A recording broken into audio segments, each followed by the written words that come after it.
दोस्तों, मेरे channel honour of homeopathy by doctor A K Singh में आपका स्वागत है। दोस्तों, मेरे सभी व्यूअर्स को, सब्सक्राइबर्स को, मेरे सभी सीनियर्स को, बैचमेट्स को, जूनियर्स को और मेरे सभी मरीजों को मेरी ओर से परिवार सहित नव वर्ष 2025 की बहुत बहुत हार्दिक शुभकामनाएं। दोस्तों, यह नव वर्ष हमारे जीवन में बदलाव लेके आए, हम अपनी लाइफ को और इम्प्रूव कर सकें, हैनीमैन सर की टीचिंग्स को समझ करके और अपने मरीजों की लाइफ को भी इम्प्रूव कर सकें। दोस्तों, पिछले दो वीडियोस में हम लोग एफोरिज्म 6 को डिस्कस कर रहे हैं, जिसमें हमने पहले वीडियो में अनप्रिजुडाइज्ड ऑब्जर्वर को डिस्कस किया, अवेयरनेस को डिस्कस किया और फ्यूटाइल थिंकिंग को डिस्कस किया, ट्रांसीडेंटल स्पेकुलेशंस को डिस्कस किया। उसमें हैनीमैन सर कहते हैं जब हम लोग फ्यूटाइल थिंकिंग से बाहर निकलते हैं तो फिर हमारी जो पावर ऑफ पेनिट्रेशन है, मरीज को देखने की वो क्षमता बढ़ती जाती है, लेकिन विदाउट फ्यूटाइल थिंकिंग हमारी वो पेनिट्रेशन की पावर नहीं बढ़ सकती और मरीज को हम ठीक से नहीं समझ सकते हैं, तो उसको ठीक नहीं कर पाएंगे। इसलिए फ्यूटाइल थिंकिंग जो पिछले वीडियो में हमने डिस्कस करी थी, उसको समझना बहुत ज़रूरी रहता है। दोस्तों, उसके बाद जो वीडियो हमने डिस्कस किया जिसमें माइंड एंड बॉडी के सारे सिम्टम्स हमने समझने के प्रयास किए, उसके सेंसेस को समझने का प्रयास किया। आज के दोस्तों इस वीडियो में हम लोग एफोरिज्म 6 के फुट नोट को समझने की कोशिश करेंगे। इसमें हैनीमैन सर ने हमको ये बताया है कि कहाँ पर हमसे मिस्टेक होती है और उस मिस्टेक का क्या कारण है और उस मिस्टेक को कैसे हम लोग दूर कर सकते हैं और हम कैसे अपने मरीज को पूर्ण स्वस्थ कर सकते हैं।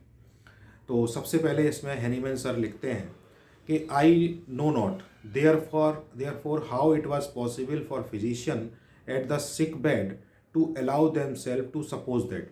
यानी कि अगर कोई रोगी हमारे पास आता है, कोई बीमार व्यक्ति है, पेशेंट है, तो उसके लिए हमको क्या करना है और क्या नहीं करना है और क्या हमसे मिस्टेक होती है, तो वो कहते हैं without most carefully attending to this symptoms and being guided by them in treatment. यानी कि जब वो आया पेशेंट, तो हमने उसके जो सिम्टम्स थे उसको मोस्ट केयरफुली अटेंड नहीं किया, यानी कि हमने उसको मोस्ट केयरफुली समझने की कोशिश नहीं करी और उन्हीं के बेस पे हमने उसको ट्रीटमेंट दे दिया, यानी कि दवाई दे दी। तो ये हमारी पहली मिस्टेक है कि हमको उसके सारे सिम्टम्स को मोस्ट केयरफुली देखना है, उसको समझना है। इसीलिए हम लोगों को नए मरीज को देखने में टाइम लगता है, हम उसको मोस्ट केयरफुली समझने का प्रयास करते हैं। उसके बाद वो लिखते हैं they ought to seek and could discover only in the hidden and unknown interior what there was to be cured in the diseases। उसके बाद कहते हैं कि किसी भी फिजिशियन को ढूंढना चाहिए, उसको सीख करना चाहिए और वो डिस्कवर कर सकता है only the hidden part, hidden interior part, जिसको कि हमको ट्रीटमेंट के दौरान ठीक करना है। यानी कि ये हिडन इंटीरियर पार्ट जो है, ये वाइटल फोर्स की बात करते हैं।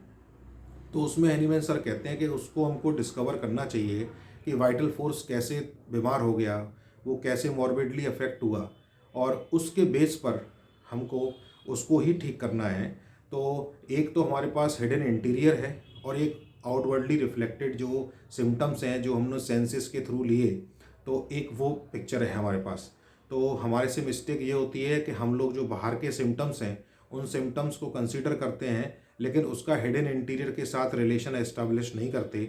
और इस तरह से अगर हम केवल सिम्टम्स के बेस पर ट्रीटमेंट देंगे तो और हिडन इंटीरियर को छोड़ देंगे तो फिर वो ट्रीटमेंट प्रॉपर नहीं होगा।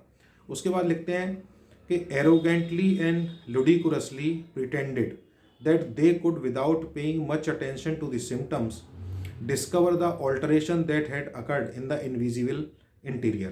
तो इनविजिबल इंटीरियर और आउटवर्डली जो रिफ्लेक्टेड इमेज है, यानी कि बाहर जो सेंसेस में उसके सिम्टम्स हैं, उन दोनों के बीच में जो फिजिशियन का एरोगेंस है, यानी कि अगर फिजिशियन एरोगेंस है उसके अंदर, तो फिर वो हिडन इंटीरियर को नहीं ढूंढ पाएगा। लुडिकुरसली प्रिटेंड, यानी कि अब वो क्या करेगा कि जो सिम्टम्स उसने बाहर लिए उसके बेस पे उसने ट्रीटमेंट दे दिया, तो अब फिजिशियन ये समझने लगता है कि मेरे को इसी चीज़ को ट्रीट करना है और इसी के थ्रू मैं उस हिडन इंटीरियर को समझ लूँगा। जबकि पहले बीमारी हिडन इंटीरियर पे आएगी, उसके बाद वो सेंसेस के थ्रू रिफ्लेक्ट होगी।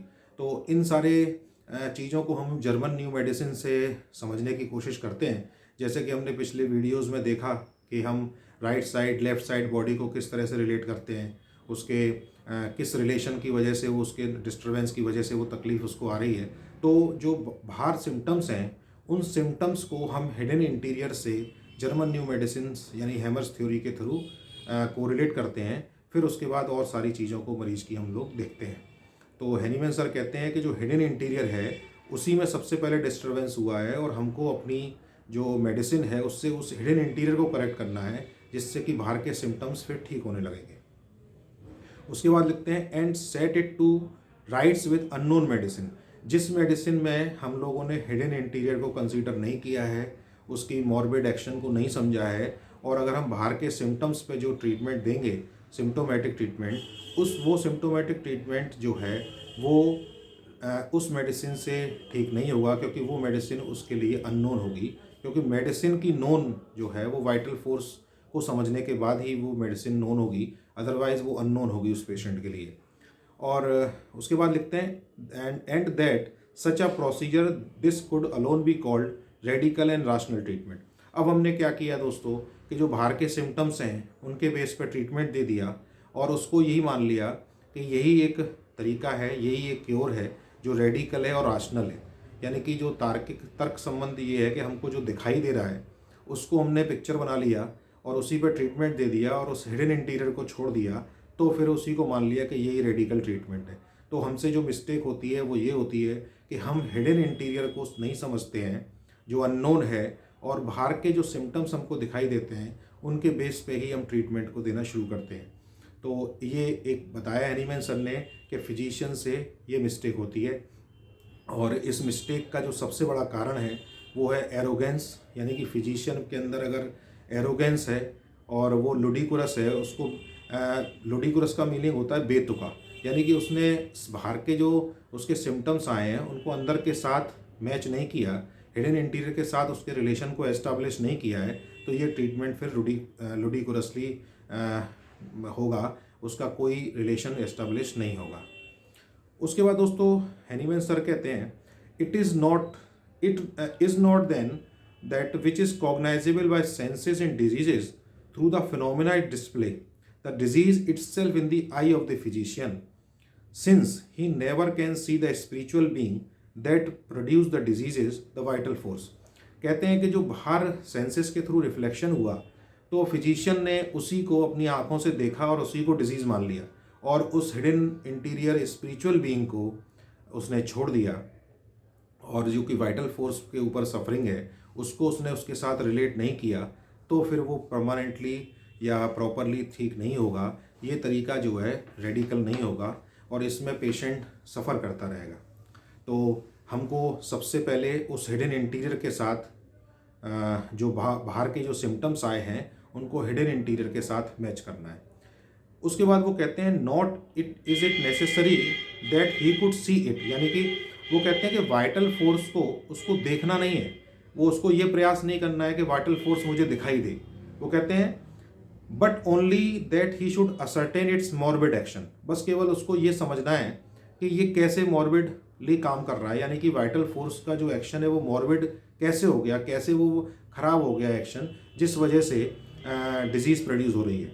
तो वो कहते हैं कि nor it is necessary that he should see it, but only that he should ascertain it morbid actions in order that he may therefore be enable to cure the disease. अगर हम इस morbid action को जान लेंगे vital force के को, तो फिर हम उसको ठीक करने में भी सक्षम होंगे और उसको फिर बीमारी को उसकी पूरी तरह से हम क्योर कर पाएंगे। जैसा हमने पिछले केस में देखा था अपने गैंग्रीन वाले केस में कि जो वाइटल फोर्स के जो मॉर्बिड होने के जो कारण थे वो उनके जो उनके बेटे ने लव मैरिज करी उनके बिना परमिशन के, इससे वो बहुत अफेक्ट हुई इंटीरियरली।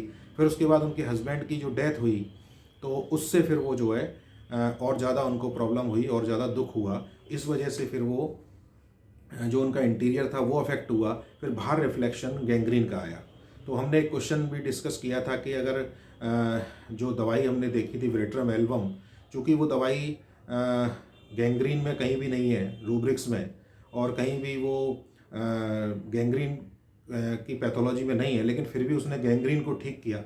वो इसलिए ठीक किया कि हमने हिडन इंटीरियर को ठीक किया, और हिडन इंटीरियर को ठीक किया, इससे हुए बाहर की जो बॉडी थी उसके ऊपर जो गैंग्रीन थी वो ठीक हुई। और उनका थंब इसलिए अलग हुआ कि उनकी लाइफ में से उनके हस्बैंड की डेथ हो चुकी थी, इसलिए ये इस बात को भी प्रूव करता है कि राइट साइड और जो थंब था वो उनके हस्बैंड से रिलेशन रखता था। तो जर्मन न्यू मेडिसिन की भी प्रूविंग हुई, इससे प्रूव हुआ कि जर्मन न्यू मेडिसिन भी हमको सही डायरेक्शन देती है, जो रिलेशन से हम लोग चीज़ों को एस्टैब्लिश करते हैं। उसके बाद दोस्तों हैनीमैन सर कहते हैं कि जो ओल्ड स्कूल फिजिशियन है, यानी कि जो एलोपैथिक फिजिशियन है, वो लोग हिडन इंटीरियर को टोटली रिजेक्ट कर देते हैं। तो इससे हमको भी कहीं ना कहीं एक चीज़ समझने को मिलती है कि हमने भी अगर इस हिडन इंटीरियर को नहीं समझा और इस हिडन इंटीरियर के बारे में अननोन है जो, उसको हमने उसके मॉर्बिड एक्शन को समझना नहीं किया और उसको प्रॉपरली नहीं समझा, केवल बाहर के सिम्टम्स में हम ट्रीटमेंट देते रहेंगे, तो फिर वो ट्रीटमेंट भी एक तरह से ओल्ड स्कूल फिजिशियंस की तरह ही होगा, यानी कि एलोपैथिक सिस्टम ऑफ ट्रीटमेंट की तरह ही होगा। और होम्योपैथी हिडन इंटीरियर को समझने का प्रयास करती है। और अभी हम लोग समझेंगे कि हमारे इस हिडन इंटीरियर को, जो इसका जो मॉर्बिड एक्शन है, वो किन किन इमोशंस की वजह से होता है। जैसे उसमें देखेंगे हम, सबसे पहले एरोगेंस है, जो हैनीमैन सर ने अभी हमको बताया। तो एरोगेंस को लेकर के जब हम रिपर्टरी में रूब्रिक देखते हैं तो रूब्रिक आता है हॉटी। तो इस एरोगेंस के ऊपर, इस हॉटी रूब्रिक के ऊपर हम लोग अगले वीडियो में बात करेंगे कैसे हम इस एरोगेंस से बाहर निकल सकते हैं। और हैनीमैन सर ने हमको इस एरोगेंस से, इस हॉटी जो रूब्रिक है, इसको इसमें एक्सप्लेन किया है कैंट सर ने। तो इसको हम लोग पढ़ेंगे, फिर उसके बाद समझेंगे कैसे ये नेचर एक डेवलप हो जाता है। और हॉटीनेस जो होती है वो हिडन इंटीरियर और बाहर जो सिम्टम्स के जो रिफ्लेक्शन है उसको देखने में हमको प्रॉब्लम क्रिएट करती है। यानी कि एरोगेंस जितना ज़्यादा होगा फिजिशियन के अंदर, डॉक्टर के अंदर, वो उस हिडन इंटीरियर से उतना ही दूर होगा। और जैसे जैसे एरोगेंस कम होता जाएगा वो हिडन इंटीरियर विजिबल होता जाएगा, यानी कि उसका जो मॉर्बिड एक्शन है वो हमको समझ में आने लगेगा और फिर पेशेंट भी उससे रिकवर होने लगेंगे। तो इन सारी चीज़ों को हम लोग एक एक करके आने वाले वीडियोस में समझेंगे। तो एरोगेंस जो है मॉर्बिड एक्शन करता है, anger, grief, apathy, guilt, shame, ये जितने भी लोअर इमोशंस हैं जो हम लोगों ने पहले डिस्कस किए थे, ये जो है वाइटल फोर्स को मॉर्बिडली अफेक्ट करते हैं। यानी कि इन इमोशंस की जो एनर्जी है वो वाइटल फोर्स की एनर्जी को कम करती है और फिर बाद में बॉडी के ऊपर सिम्टम्स के रूप में डिजीज़ का प्रोडक्शन होता है। तो हमको इस मॉर्बिड अफेक्शन को प्राइमरीली ठीक करना है। ये प्राइमरी कॉज है इस बीमारी के लिए, जो वाइटल फोर्स के ऊपर इन इमोशंस की वजह से जो सफरिंग्स आई हैं।